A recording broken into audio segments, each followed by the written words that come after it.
السلام عليكم ورحمة الله. إن الحمد لله نحمده ونستعينه ونستغفره ونؤمن به ونتوكل عليه ونعوذ بالله من شرور أنفسنا ومن سيئات أعمالنا. من يهده الله فلا مضل له ومن يضلل فلا هادي له. ونشهد أن لا إله إلا الله وحده لا شريك له. ونشهد أن سيدنا وحبيبنا ونبينا وشفيعنا وكريمنا ورؤوفنا وأولانا ومولانا محمد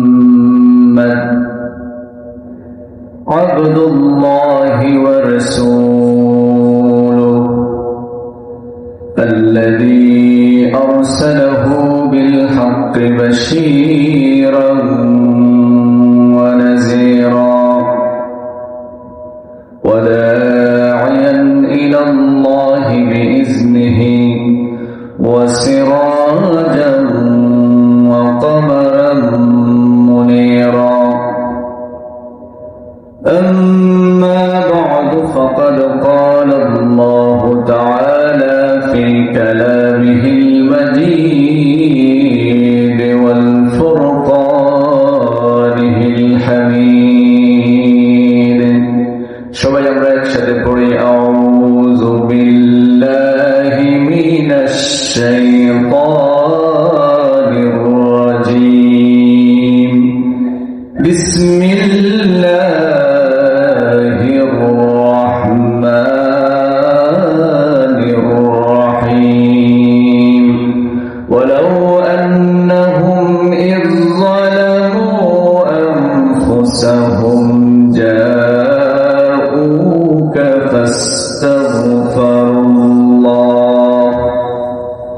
فاستغفروا الله واستغفر لهم الرسول لوجدوا الله توابا رحيما. وقال النبي صلى الله عليه وسلم من زار قبري وجبت له شفاعتي. وقال تعالى في شان حبيبه ومحبوبه ومعشوقه مخبرا وآمرا إن الله وملائكته يصلون على النبي يا أيها الذين آمنوا صلوا عليه وسلموا تسليما. اللهم صل سيدنا مولانا محمد وعلى آله سيدنا هو الحبيب الذي ترجع شفاعته لكل حول من الأحوال مقتحمي. اللهم صل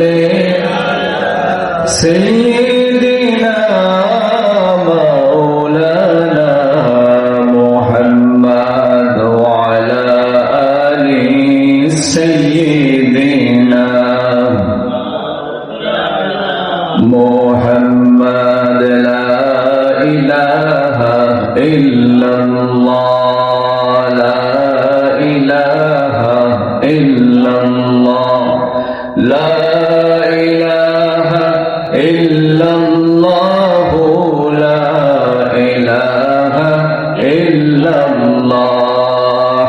حسبي ربي جل الله ما في قلبي غير الله نور محمد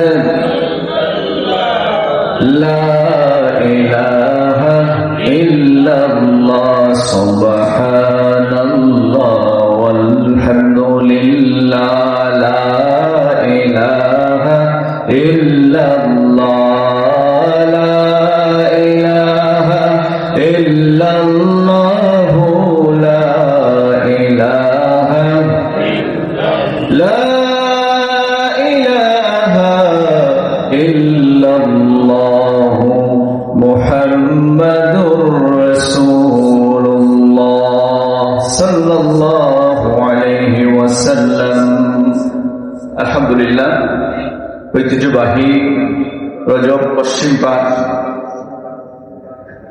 সোনালী যুব সংঘের উদ্যোগে আয়োজিত আজকের এই সারা রিসালত সম্মেলনের আজকের এই অধিবেশনের সম্মানিত সভাপতি, উপস্থিত এলাকার মুরব্বিয়ান কেরাম, যুবক ভাইয়েরা, প্রধানশীল, আমার শ্রদ্ধা সম্মানিত মা বোনেরা, আমরা সকলে আল্লাহ পাকের শান সেই দরবারে শুকরিয়া আদায় করি যে আল্লাহ পাক আমাদেরকে আজকের এই জান্নাতি বাগানে আসা, বসার, আলোচনা করার এবং শোনার তৌফিক দান করেছেন। সকলে জবান খুলে আল্লাহকে খুশি করে পড়ি আলহামদুলিল্লাহ।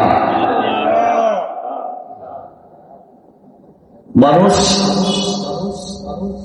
আশরাফুল মাখলুকাত, সৃষ্টির শ্রেষ্ঠ জীব, মানুষের থেকে শ্রেষ্ঠ কিছু নাই। আবার মানুষ এত নিকৃষ্ট, আল্লাহ কোরআনে বলছেন যে মানুষ পশুর মতো, আবার বলছেন পশু থেকেও আরো খারাপ। উলাইকা কাল আনআম বাল হুম আদাল। তো কোন মানুষ আশরাফুল মাখলুকাত? যে মানুষ আল্লাহর গোলামি করতে করতে আল্লাহকে খুশি করতে পারে, সেই মানুষ আশরাফুল মাখলুকাত হয়ে যায়, সৃষ্টির শ্রেষ্ঠ জীব হয়ে যায়। ওই মানুষের কদমের নিচে তামাম সৃষ্টির 18,000 মাখলুকাত এসে ঢুকে যায়, সেজদা দেয় কোন মানুষকে? যে মানুষ আল্লাহকে খুশি করতে পারে। আর যে মানুষ আল্লাহকে খুশি করতে পারে না, আল্লাহর গোলাম হতে পারে না, ওই মানুষকে আল্লাহ বলেন সে মানুষ নয়, সে পশুর মতো হয়। আবার পশু থেকে আরো খারাপ হয়ে যায়। এখন মানুষ সেই আশরাফুল মাখলুকাত, সৃষ্টির শ্রেষ্ঠ জীব হতে হলে কোন পদ্ধতি প্রয়োজন, কোন পথে চললে, কার পথে চললে, কার কথা শুনলে পরে মানুষ আশরাফুল মাখলুকাত হতে পারে, সেই পথ, সেই রাস্তা চিনার আমাদের দরকার আছে না নাই? সেই রাস্তা চিনানোর জন্য আল্লাহ পাক যুগে যুগে যুগে যুগে সময়ে সময়ে আদম আলাইহিস সালাম থেকে নিয়ে ঈসা আলাইহিস সালাম পর্যন্ত 1,24,000, মতান্তরে 2,24,000 নবী রাসূলকে আল্লাহ পাক পাঠিয়েছেন। একমাত্র উদ্দেশ্যই হচ্ছে এটা যে পথ হারা মানুষদেরকে তুমি সঠিক পথের দিশা দেবে। কোন পথ? ইহদিনাস সিরাতাল মুস্তাকিম। এই পথের দিশা দিবে। এই পথে আস্তে আস্তে আস্তে আস্তে, এই পথের শুরু হচ্ছে জন্মের পর থেকে রাসূলরা দেখিয়ে দিবেন, নবী রাসূলগণ দেখিয়ে দিবেন। এই পথের শেষ ঠিকানা হচ্ছে জান্নাতুল ফেরদাউস। সুবহানাল্লাহ।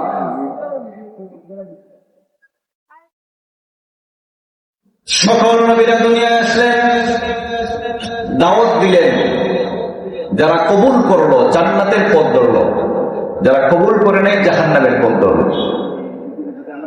ঈসা আলাইহিস সালাম আসলেন। ঈসা আলাইহিস সালামের পরে 570 বছর পর্যন্ত কোন নবী রাসূল নাই। মানুষরা, শয়তান মানুষদেরকে 360টা মূর্তি বানাইয়া, কাবা শরীফের ভিতরে মূর্তি বানাইয়া মানুষকে বলছে 360 দিন। আরবি বছর হয় 360 দিনে, ইংরেজি বছর হয় 365 দিনে, আর আরবি বছর হয় 360 দিনে। কাবা শরীফে 360টা মূর্তি বানাইছে। কেন? এক এক দিন এক একটা মূর্তির পূজা করবো। নাউজুবিল্লাহ। পূজা করাইতে করাইতে এমন অবস্থা শুরু করছে, মানুষরা উলঙ্গ হয়ে কাবা শরীফ তওয়াফ করত। সমাজের মধ্যে জাহিলিয়াত মূর্তি পূজায় এমন পর্যায়ে পৌঁছেছে, প্রত্যেক মানুষের ঘরে ঘরে ঘরে ঘরে ঘরে ঘরে মূর্তি। মানুষেরা কাবা শরীফে আসলে আল্লাহর ঘর তওয়াফ করার জন্য সেই ঘরের ভিতরে 360টা মূর্তি ঢুকাইয়া রাখছে। এখন এই পথ থেকে কে মানুষদেরকে সঠিক পথে আনবেন? এই মূর্তি পূজা থেকে কে মানুষদেরকে ফিরাইয়া আল্লাহর গোলামীর মধ্যে, আল্লাহর কদমের মধ্যে মাথা রাখবে? সেই মাথা রাখার পথ পদ্ধতি কে শিক্ষা দিবেন? আল্লাহ রাব্বুল আলামিন 570 খ্রিস্টাব্দের 12 রবিউল আউয়াল তার প্যারা হাবিব সরকারে কায়নাত হুজুর নূর সাল্লাল্লাহু আলাইহি ওয়াসাল্লামকে আরবের মক্কা নগরীতে মা আমেনার কোলে আব্দুল্লাহর ঘরে আল্লাহ রাসূলকে পাঠালেন। বলেন সুবহানাল্লাহ। রাসূলুল্লাহ জমিনে এসেছেন, আপনারা খুশি না বেজার? আওয়াজে বলা বেজার, খুশি না বেজার? لقد من الله على المؤمنين إذ بعث فيهم رسولا। মুমিনদের জন্য সব থেকে খুশির সংবাদ হচ্ছে তাদের মধ্য থেকে আল্লাহ পাক তাদের মধ্যে একজন রাসূল পাঠিয়েছেন। সেই রাসূল হচ্ছেন মুহাম্মাদুর রাসূলুল্লাহ। যে রাসূলকে আল্লাহ পাক এমনি এমনি পাঠান নাই, কুল কায়নাতের সরদার বানিয়ে পাঠিয়েছেন। আল্লাহ পাক तमाम কুল কায়নাতের রব হয়েছে না তার বন্ধু মুহাম্মদ সাল্লাল্লাহু আলাইহি ওয়াসাল্লামকে আল্লাহ পাক तमाम কুল কায়নাতের জন্য রহমত হিসেবে পাঠিয়েছেন। এজন্য আমরা পড়ি আলহামদুলিল্লাহি রাব্বিল আলামিন। সমস্ত প্রশংসা ওই মালিকের যিনি तमाम সৃষ্টি জগতের রব।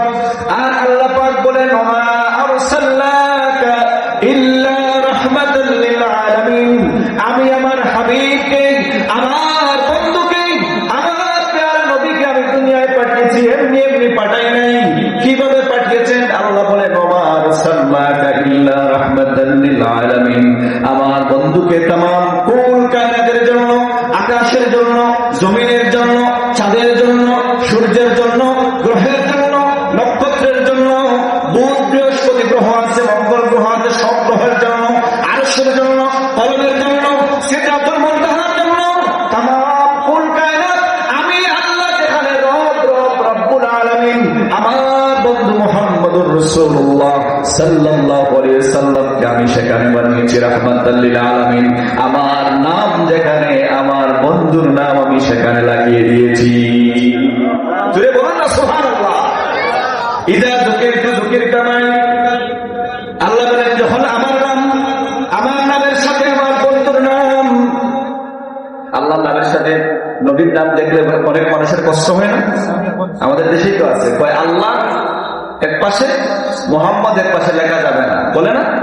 বলতে বলতে বলছে কালিমা নাকি লা ইলাহা ইল্লাল্লাহু মুহাম্মাদুর রাসূলুল্লাহ এক লাইনে লেখা যাবে না। নাউযুবিল্লাহ। কালিমা এক লাইনে লেখা যাবে না। তুমি কিতাব পড়ো না মৌলবী, তুমি আরশের খবর জানো না, তুমি জান্নাতের চৌকাঠের খবর জানো না, তুমি জান্নাতের হুরের খবর জানো না, জান্নাতের পাতার খবর জানো না, জান্নাতি ফেরেশতাদের চোখের খবর জানো না। জানতে হলে আদমের কাছে যাও, যিনি জান্নাতের মধ্যে থেকে আসছেন।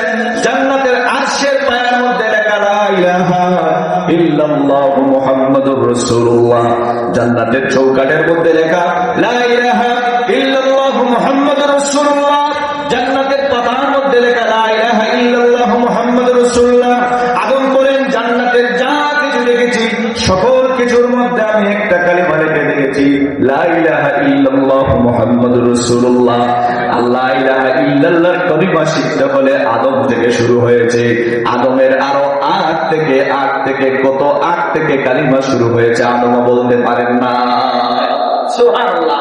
আর এখন আমাদের দেশের নবীরা কয় লা ইলাহা ইল্লাল্লাহ মুহাম্মাদুর রাসূলুল্লাহ এক লাইনে নাকি লেখা যাবে না, বলেন না নাউযুবিল্লাহ। আল্লাহ রাসূল সাল্লাল্লাহু আলাইহি ওয়াসাল্লাম জমিনে আসলেন, तमाम কুল কায়নাত খুশি যে নবী এসেছেন, নবী এসেছেন খুশি, রহমত এসেছেন, দয়া এসেছেন, এজন্য খুশি। আর আল্লাহ বলছেন কুল বিফাদলিল্লাহি ওয়া বিরাহমাতিহি ফাবিযালিকা ফালইফরাহু হুয়া খায়রুম মিম্মা ইয়াজমাউন।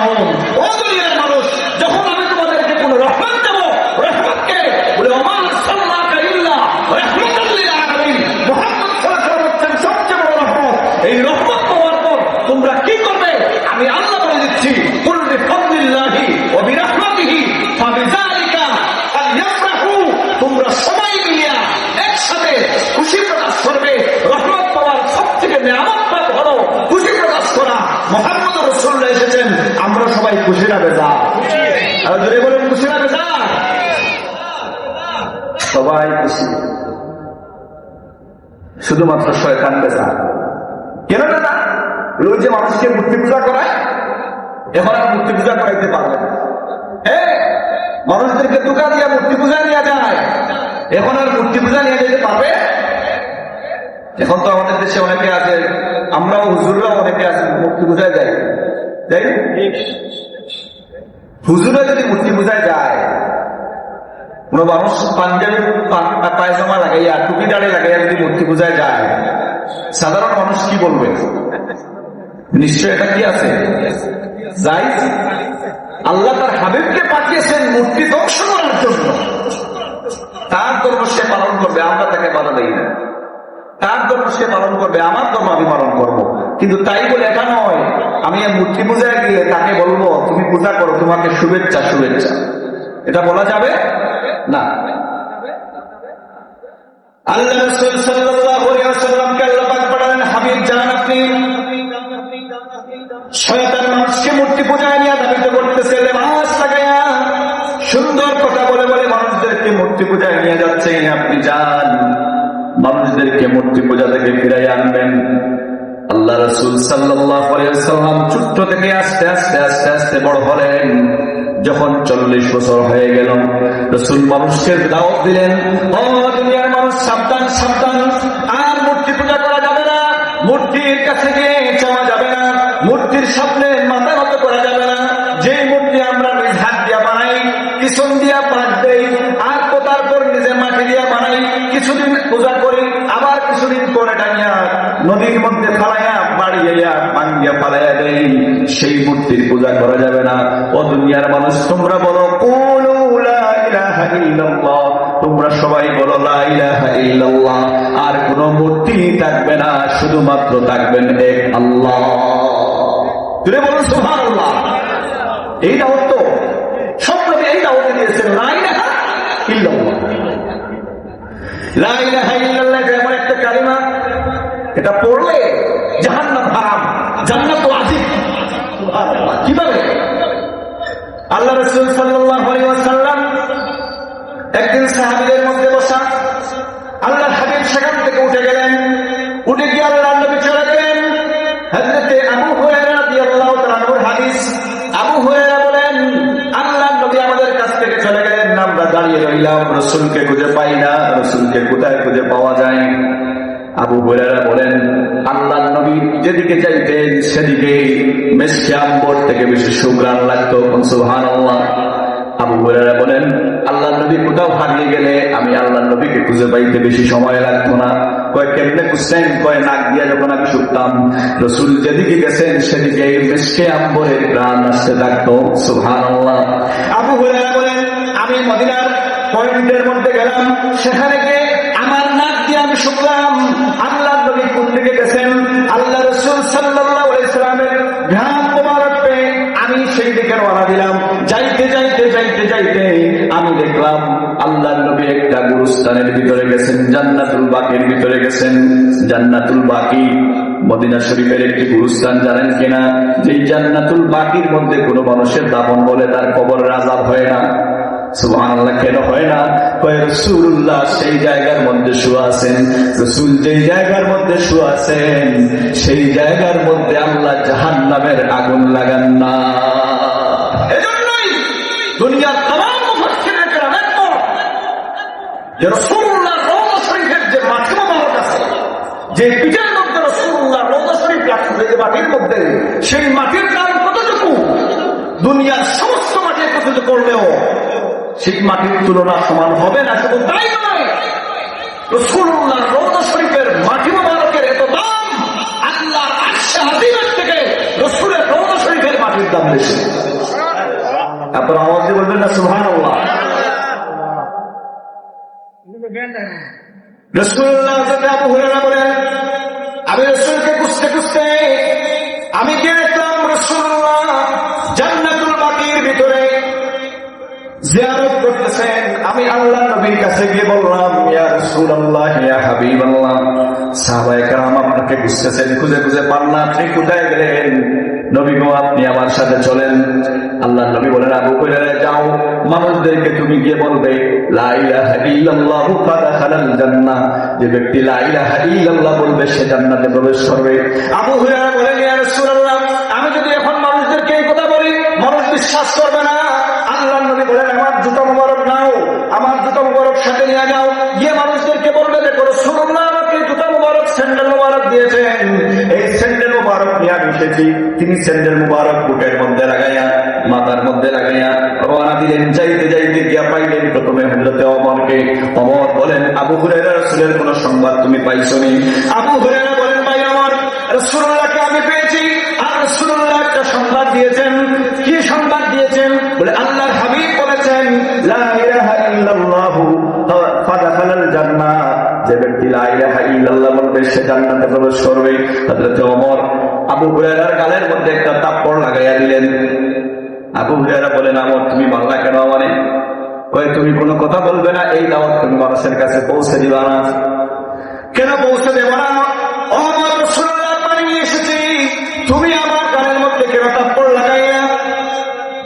আবু হুরায়রা বলেন, রাসূল বলেছেন তুমি আমাকে মারলা।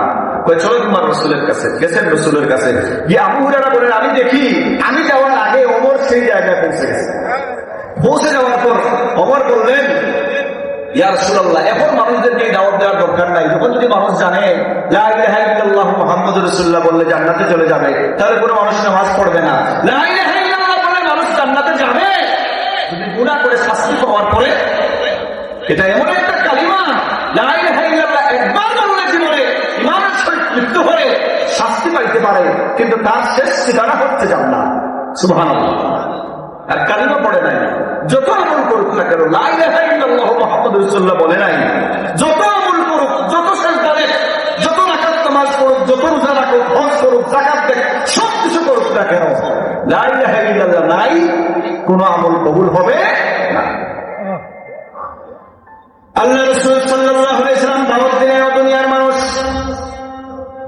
মূর্তি পূজা করা যাবে না।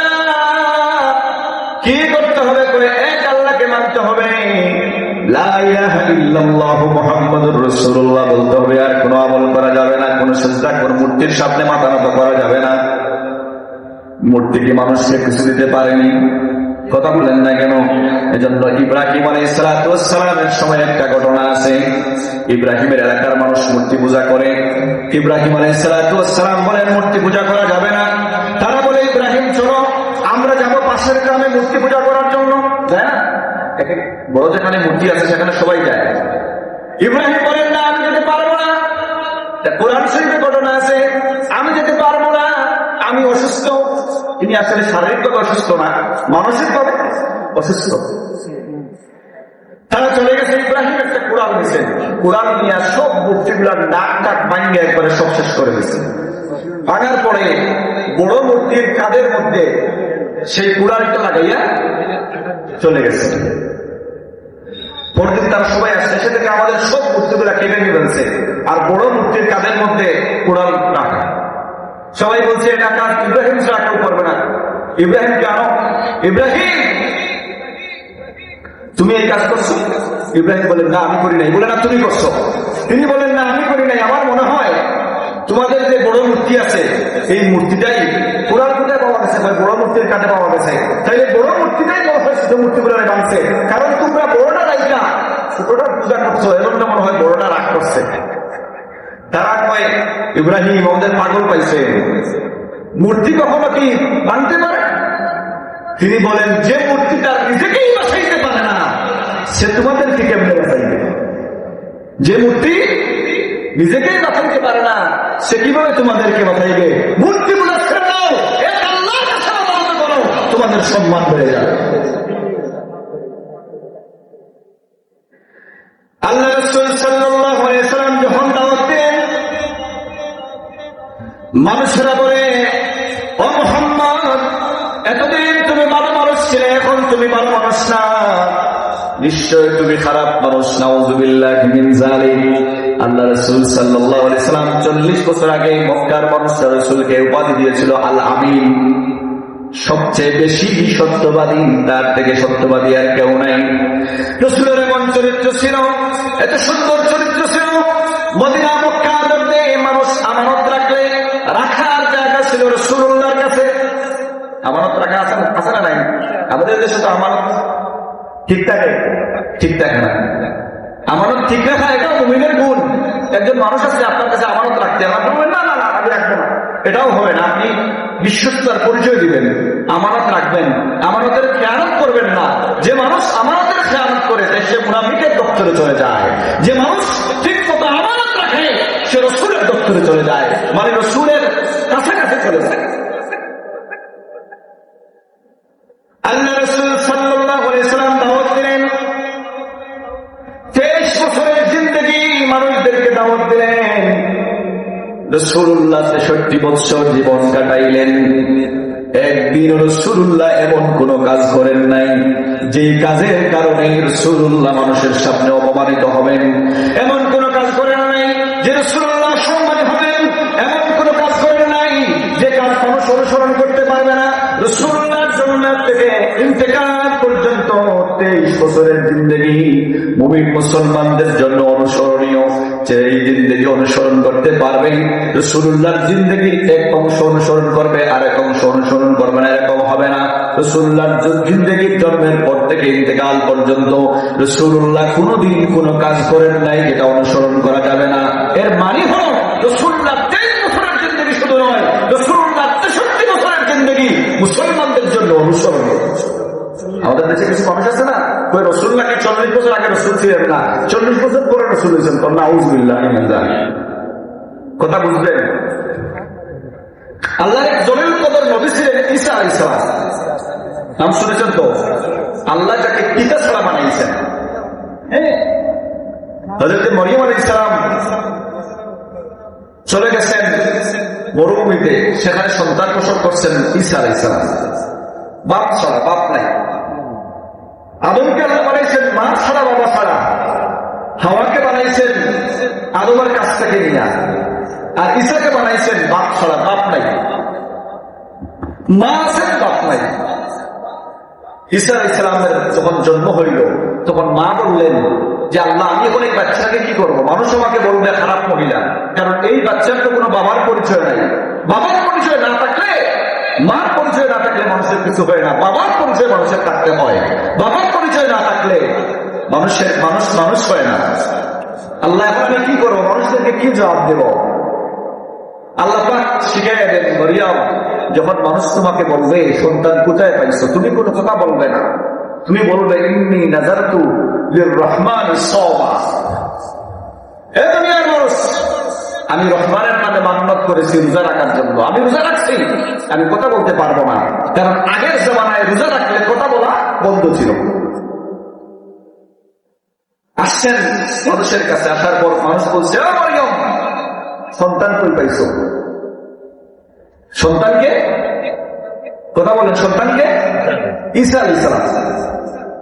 ঈসা আলাইহিস সালাম মা দুধ পান করছিলেন। তাফসীরের কিতাবের মধ্যে আছে ঈসা আলাইহিস সালাম দুধ পান করছিলেন, মাথা ঘুরাইছেন। মানুষ যখন বলছে, ও মরিয়ম, এটা কি করলা? ইয়া উখতা হারুন, ও হারুনের বন্ধু, তোমার বাবাও তো বড় ভালো মানুষ, কারিম ইবনে কারিম, তুমি সম্মানের বংশের সম্মানের মেয়ে, তুমি কাজটা কি করলা?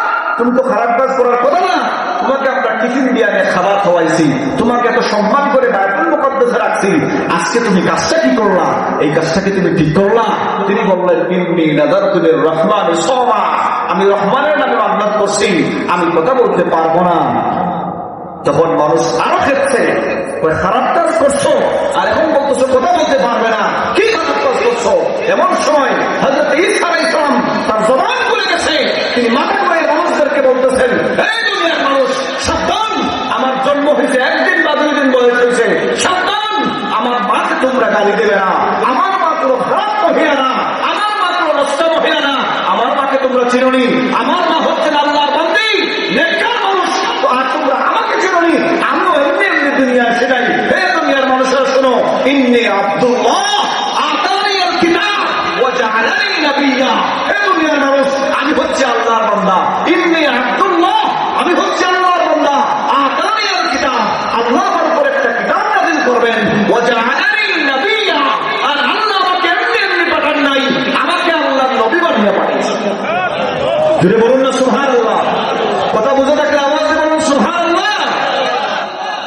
বানাইয়া পাঠাইছেন। কথা বলেন, বুঝলেন? তিনি নিজে বলছে ও জাআলানি নবিয়্যা, আমাকে নবী বানাইছেন, নবী বানাইয়া পাঠাইছেন। এখন কথা বুঝে থাকলে আপনারা বলেন, ঈসা আলাইহিস সালাম যদি জন্মের পর তিনি বলেন আমি নবী, ঈসা আলাইহিস সালাম জন্মের পর যদি বলেন আমি নবী, তাহলে আমাদের নবী কি 40 বছরের নবী? কথা বলেন না কেন? আমার নবী কখন নবী? আদম যখন মাটি আর পানি, তখনও আমার নবী মুহাম্মদুর রাসূলুল্লাহ। আন-নবিয়্যু নবিয়্যুন ওয়ালাউ কানা সাবিয়্যুন, যিনি নবী হন তিনি বড় হলে নবী হন না, তিনি শিশু অবস্থায় নবী থাকেন। সুবহানাল্লাহ।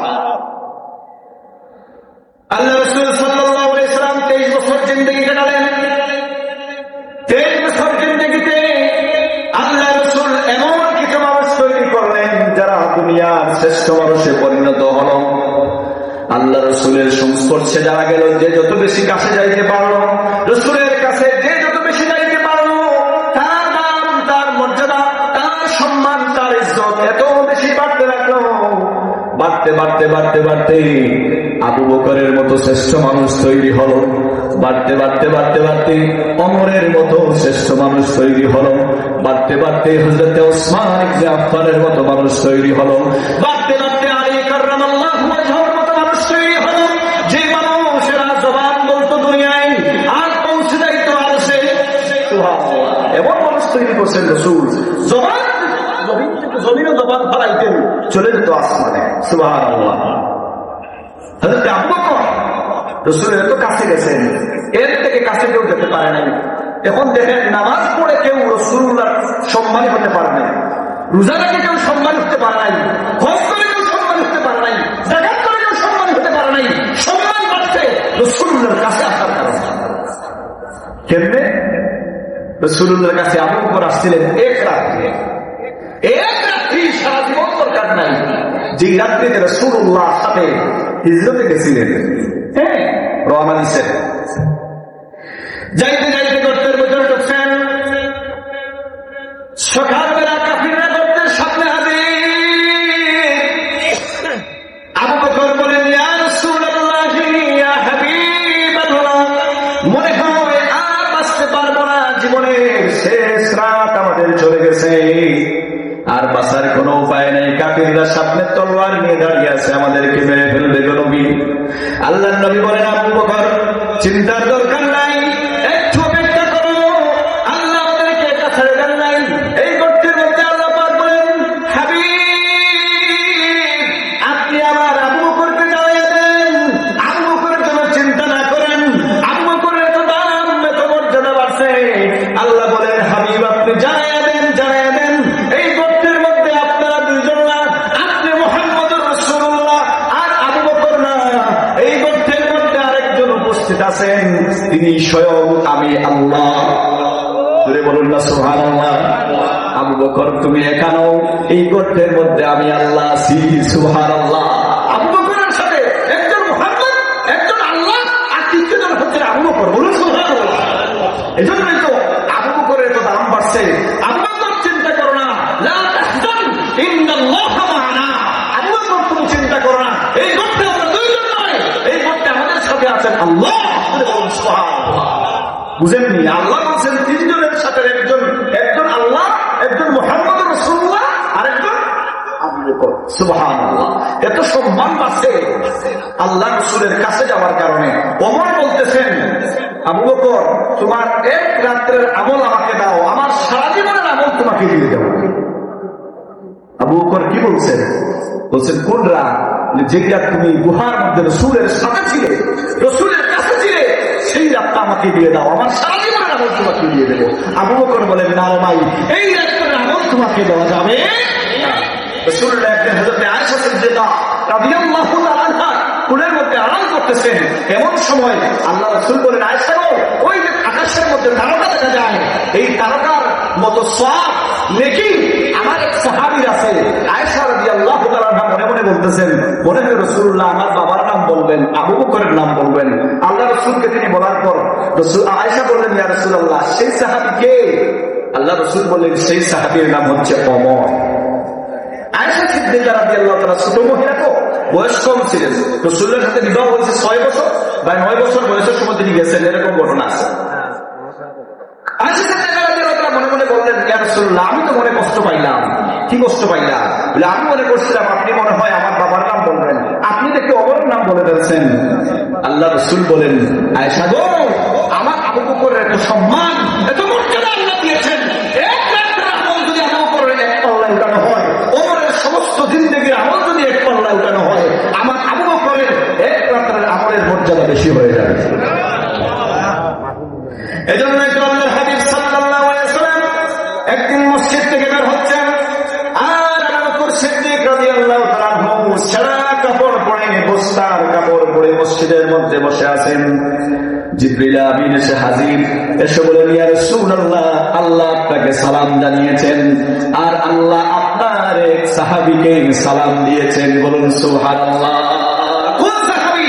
বলে, ওই যে বসা, সারা কাপড় পরা বসা আবু বকর, আপনার আবু বকরকে স্বয়ং আল্লাহ সালাম দিয়েছেন। আল্লাহ সালাম দিয়েছেন।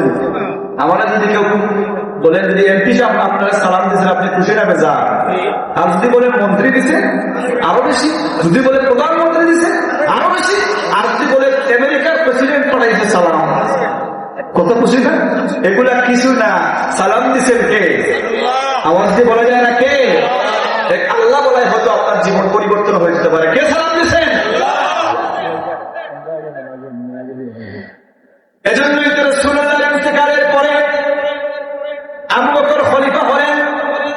ইন্তেকালের পূর্বে সাহাবীদের বললেন, ও রাসূলুল্লাহ, সাহাবীরা, আমার ইন্তেকালের পরে আমার লাশটা তোমরা গোসল দিয়ে আমার জন্য কোনো কবর করবা না। তাহলে কি করব? কই, আমার লাশটা গোসল দিয়া তোমরা রাসূলুল্লাহর রওজা শরীফের সামনে নিয়ে রাখবা, আর রাসূলের রওজা শরীফের সামনে দাঁড়াইয়া সালাম দিবা, বলবা, ইয়া রাসূলুল্লাহ, আপনার আবু বকর আপনাকে সালাম দিয়েছেন। ইয়া রাসূলুল্লাহ, আর আবু বকর বলছেন, আবু বকর আপনার কাছে শুনতে চায়, মানে আপনার পাশে আবু বকরের কবর হতে চায়, আপনি কি রাজি আছেননি? যদি রাসূলুল্লাহর রওজা শরীফ থেকে আওয়াজ আসে যে আবু বকরকে এখানে শোয়া দাও, তাহলে আমাকে শোয়াইবা, নয়তো তোমরা জান্নাতুল বাকিতে আমাকে দাফন করবা। দেখেন ভাই, আপনি আবু বকরের আকীদা কেমন ছিল? আবু বকরের আকীদা, একই বিশ্বাস কেমন ছিল যে রাসূলুল্লাহর ইন্তেকালের পর রাসূলুল্লাহকে সালাম দিবা, রাসূলুল্লাহ জবাব দিলে জিন্দা মানুষ ছাড়া কি মুর্দা মানুষ জবাব দিতে পারে? কথা বলেন না কেন? রাসূলুল্লাহ জবাব দিতে পারলে, যদি জবাব দেন তাহলে আমাকে রাসূলুল্লাহর পাশে দাফন করবা, যদি জবাব দিতে না পারেন আমাকে জান্নাতুল বাকিতে নিয়ে দাফন করবা। আবু বকর রাদিয়াল্লাহু তাআলা ইন্তেকাল হলো, গোসল দেওয়া হলো, লাশটা নিয়ে রাসূলুল্লাহর রওজা শরীফের সামনে রাখা হলো। হযরতে আলী রাদিয়াল্লাহু তাআলা রাসূলুল্লাহর রওজা শরীফের সামনে গেলেন, গিয়ে বললেন, ইয়া রাসূলুল্লাহ, ইয়া হাবিবাল্লাহ, আপনার এক গোলাম আবু বকর আপনার রওজার সামনে এসে দাঁড়ানো, শুয়ে আছি। আবু বকর আপনাকে সালাম দিয়েছেন। আবু বকর বলছেন, আপনি যদি অনুমতি দেন তাহলে আবু বকরকে এখানে শুয়ে দেব, নয়তো আমরা তাকে জান্নাতুল বাকিতে নিয়ে দাফন করব। তামাম দুনিয়ার সাহাবায়ে কেরাম সাক্ষী ছিলেন, সালাম দিতে দেরি হয়, রাসূলুল্লাহর রওজা শরীফের দরজা খুলতে দেরি হয় না। সুবহানাল্লাহ, দরজা খুলে গেছে। শুধু দরজা খুলে গেছে তাই নয়, রাসূলুল্লাহর রওজা থেকে আওয়াজ বের হয়, উসিলুল হাবিবা ইলাল হাবিব, উদখুলুল হাবিবা ইলাল হাবিব। ও আলী, আর দেরি করবে না, দেরি করবে না, দেরি আর সহ্য হয় না। আমার বন্ধু আবু বকর আমার কাছে সালাম জানাইছে, সালামের জবাব দিলাম, আর আমার কাছে শুনতে চাইছে। আবু বকরকে তাড়াতাড়ি, দেরি করবা না, দেরি করবা না, তাড়াতাড়ি তাড়াতাড়ি করে করে আমার কাছে এসে শোয়া দাও। সুবহানাল্লাহ। এজন্য আমাদের আকীদা, রাসূলুল্লাহ ইন্তেকাল করে মরে শুধুমাত্র দুনিয়া থেকে বিদায় নিয়ে কবরে চলে গেছেন। কবরে যাওয়ার পর রাসূলুল্লাহর কাছে যদি কোনো মানুষ এখনো যায়, ওই সময় গেলে রাসূল আল্লাহ পাক কুরআন শরীফে আয়াত নাযিল করেছেন। আমি প্রথমে এই আয়াতটা পড়ছি যে ওয়ালাউ আন্নাহুম ইযযালামু আনফুসাহুম জাউকা ফাস্তাগফিরুল্লাহ ওয়াস্তাগফারা লাহুমুর রাসূল লাওয়াজাদাল্লাহা তাওয়াবার রাহিমা। ও আমার হাবিব, কোন মানুষ যদি গুনাহ করতে করতে করতে করতে পাহাড় সমান, সমুদ্র সমান গুনাহ করে ফেলে, গুনাহ করার পর যদি আপনার কাছে চলে যায়, আর আপনার কাছে আসার পর যদি আমার কাছে তওবা করে, করেন লাওয়াজাদুল্লাহ তাওয়াবার রাহিমা, আমি আল্লাহ তার জীবনের গুনাহ মাফ করতে একটা সেকেন্ডও সময় নেই না। এক আরব বেদুইন ব্যক্তি উতুবি রাসূলুল্লাহ ওয়াসের কাছে আসছে, সালাম দিছে। সালাম দেওয়ার পর এই আয়াত তিলাওয়াত করে চলে যাচ্ছে। আল্লাহ রাসূল একজন হযরত আলীকে বললেন, আলী যাও, এই লোকটাকে খবর দাও, আল্লাহ পাক তাকে মাফ করে দিয়েছে। কয় রাসূল মরে গেছে। আল ওয়াফাউল ওয়াফা বিদাই হুকুকিল মুস্তাফা, দুনিয়ার শ্রেষ্ঠ কিতাবের মধ্যে একটা কিতাব। এই কিতাবের মধ্যে আবুল খায়ের আত্মা নামে একজন বড় মক্কুল আল্লাহর ওলির ঘটনাটা লেখা আছে যে তিনি একবার মদিনা শরীফ গেছেন। মদিনা শরীফ জায়গা তিনি 15 দিন সেখানে থাকছেন। তিনি কোনো মানুষের ঘরের কাছে হাত পাতান নাই, তার কাছে খাবার কিছু নাই। তিনি 15 দিন শুধু পানি খাইয়া 15 দিন কাটাইছেন। যখন কষ্ট হয় না, পানি খাইয়া 15 দিন থাকলে কষ্ট হয় না, কষ্টে তিনি দুর্বল হয়ে গেছেন। রাসূলুল্লাহ রওজা শরীফের সামনে গেছেন, গিয়া বলছেন, ইয়া রাসূলুল্লাহ, আমি 15 দিন থেকে এখানে আছি, ইয়া রাসূলুল্লাহ, শুধুমাত্র পানি খাই, কেউ আমাকে কিছু খাবার দেয় না, আমি আজকে আপনার মেহমান, আপনি যদি খাওয়ান তাহলে খাবার তো বুঝতাম। এই বলে তিনি রওজা শরীফের পিলারের পাশে হেলান দিয়ে ঘুমিয়ে পড়ছেন। ঘুমের মধ্যে তিনি স্বপ্নে দেখেন রাসূল করিম সাল্লাল্লাহু আলাইহি ওয়াসাল্লাম, ডান পাশে আবু বকর, বাম পাশে ওমর, সামনে আলী কাররামাল্লাহু ওয়াজহাকে নিয়ে রাসূলুল্লাহ তার কাছে হাজির হয়ে গেছে। সুবহানাল্লাহ। হযরত আলী কাররামাল্লাহু ওয়াজহু তাকে ডাক দিলেন, বললেন, তুমি উঠো। বসে আছেন কেন? দেখো না রাসূলের সাথে। তিনি উঠে গেলেন। রাসূল এসে বললেন, তোমার কি খিদা লাগছে? সে বলছে যে, ইয়া রাসূলুল্লাহ, আমার খিদা লাগছে। আল্লাহ রাসূল সাল্লাল্লাহু আলাইহি ওয়াসাল্লাম তার হাতের মধ্যে রাসূলুল্লাহর হাত মুবারক দিয়ে একটা রুটি তার হাতের মধ্যে দিয়ে দিলেন। সুবহানাল্লাহ বলবেন। রাসূলুল্লাহ রুটি পাইছেন, খুশি না বেজার? আমাদের এরকম নসিব হতে আমরা চাই কি চাই না? আওয়াজ দিয়ে বলবেন না, চাই কি চাই না? তবে এই চাই বলার কারণে আল্লাহ রাসূলের দিদার নসিব হয়ে যেতে পারে। তিনি রুটিটা হাতে নিছেন, নেওয়ার পর তিনি খাওয়া শুরু করছেন। তিনি বলেন, এত মিষ্টি রুটি, এত গ্রামযুক্ত রুটি আমার জীবনে কোনো দিন আমি দেখি নাই। খাইতে খাইতে অর্ধেকটা যখন খাইছেন, এখনো খাবার বাকি আছে, হঠাৎ তার ঘুম লেগে গেছে। ভাঙার পর দেখেন তিনি যে রুটি খাইতেছিলেন অর্ধেক, এখনো পর্যন্ত অর্ধেক রুটি তার হাতের মধ্যে রয়ে গেছে। বলবেন না সুবহানাল্লাহ? এজন্য কিছু মানুষকে দুনিয়ায় ছেড়ে দেওয়া হয়েছে, যারা আমাদেরকে রাসূলুল্লাহর কাছ থেকে দূরে সরানোর জন্য।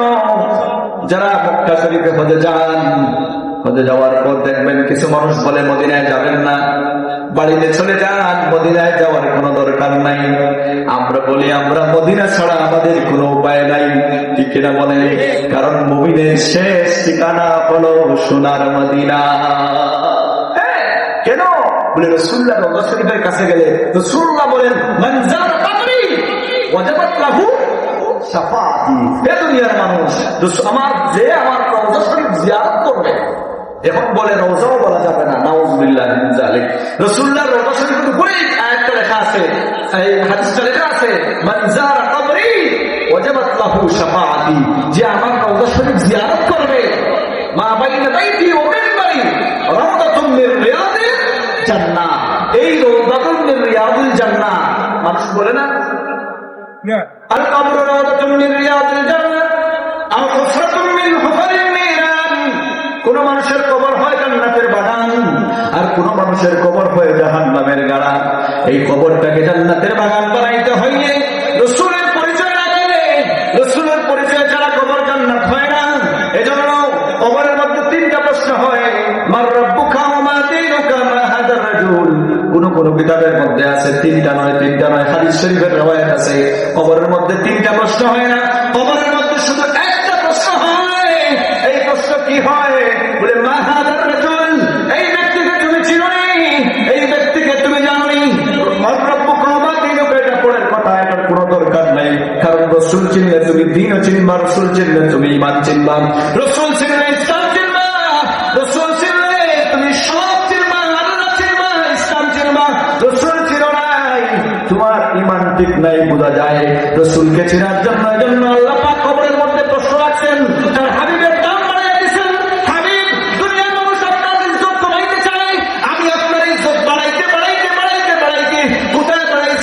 ওয়ারফা'না লাকা যিকরাক ওয়ারফা'না লাকা যিকরাক। হাবিব, আপনার ইজ্জত আমি উঠাইতে আমি আরশের মধ্যে আপনার নাম লাগাইয়া রাখছি, আমি কলিমার মধ্যে আপনার নাম লাগাইয়া রাখছি, আমি আযানের মধ্যে আপনার নাম লাগাইয়া রাখছি। আশহাদু আল্লা ইলাহা ইল্লাল্লাহ বলার পর আমরা বলি আশহাদু আন্না মুহাম্মাদুর রাসূলুল্লাহ।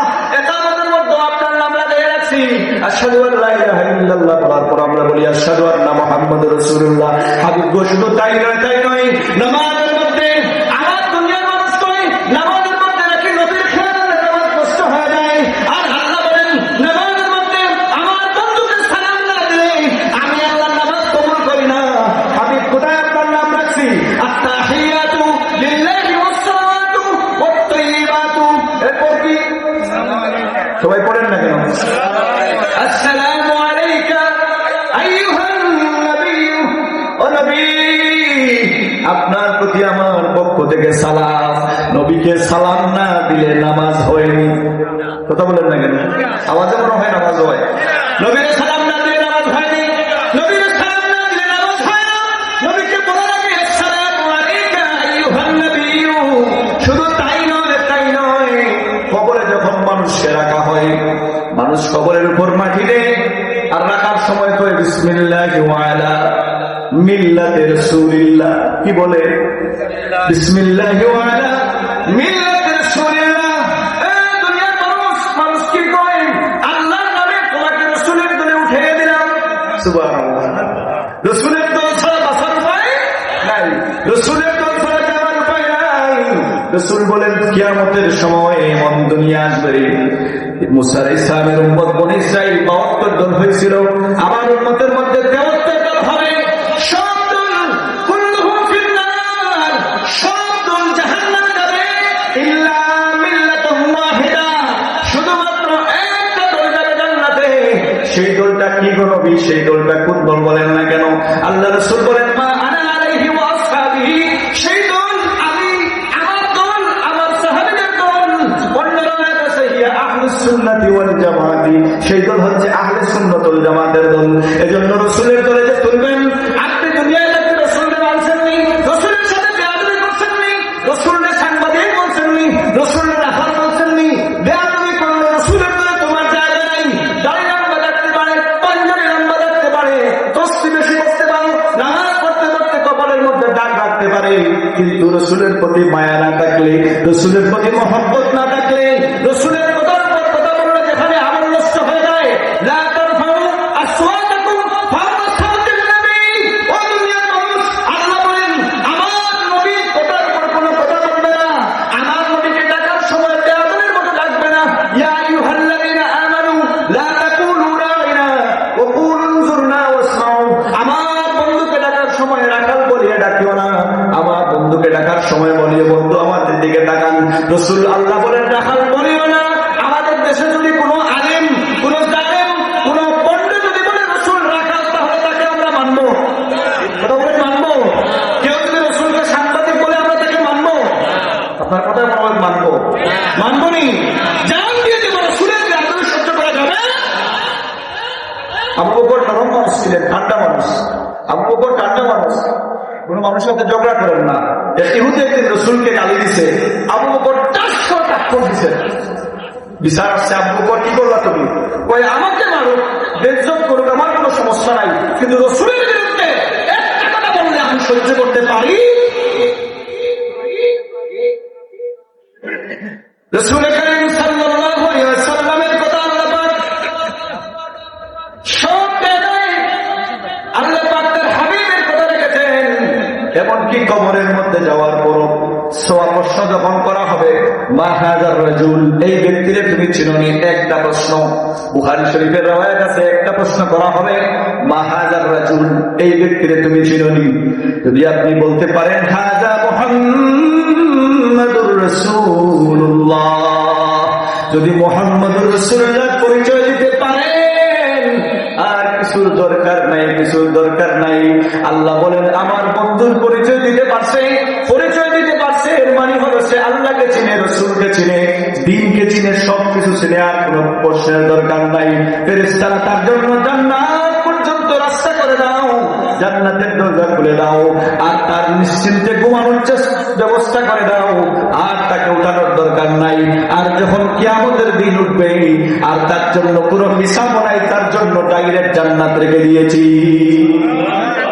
এজন্য আমার শেষ কথা, আমরা রসুলের রওজা শরীফের কাছে যাব, রসুলের রওজা আমাদের জান, সবুজ গম্বুজের নিচে গিয়ে আমরা রসুলকে সালাম জানাবো, এটা আমাদের জীবনের চাওয়া।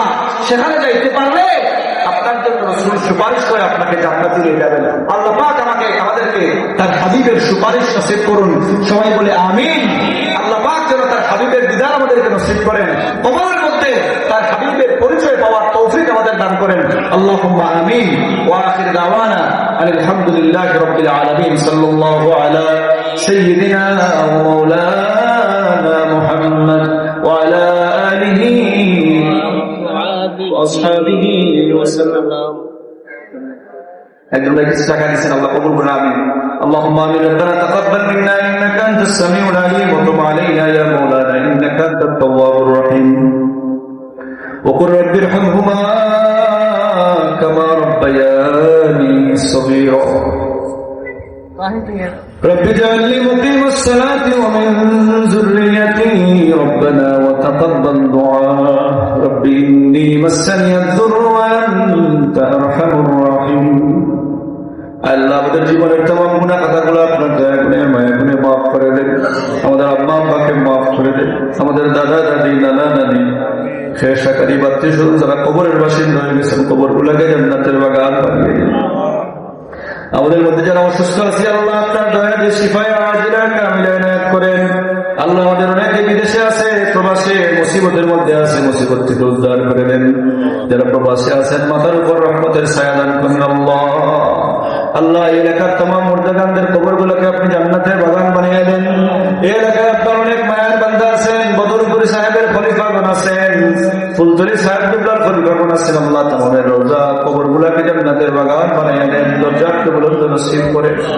আল্লাহ এই এলাকায় আমাদের অনেক আত্মীয়-স্বজন, আমাদের অনেক চাচারা আছেন, কবরের বাসিন্দা হয়ে গেছেন, কবরগুলোকে জান্নাতের বাগান বানিয়ে দেন। আমাদের নেক আশাগুলো আপনার দয়া দিয়ে পূরণ করে দেন। এই মাহফিলকে আপনি কবুল করেন। আল্লাহ এই মাহফিলে যারা সাহায্য সহযোগিতা করেছেন, টাকা দিয়ে, পয়সা দিয়ে, শ্রম দিয়ে, বুদ্ধি দিয়ে, মেলা দিয়ে, तमाम সাহায্য সহযোগিতা আপনি কবুল আর মঞ্জুর করেন। আমাদের মওতের আগে আমাদের মওতের সময় দুআ করার তৌফিক দান করেন। আল্লাহ সাকরাতের কঠিন মুসিবতের সময় আপনার হাবিবের দিদার নসিব করেন। जब मेरे अल्लाह ओ मेरे मुर्दे जबा कलमा तौहीद मेरे जान दिल से हो खातिमा बिल खैर कर खैर वरा के वास्ते بفضل سبحان ربك رب العزة عما يصفون وسلام على المرسلين والحمد لله رب العالمين. آمين. السلام عليكم. الحمد لله.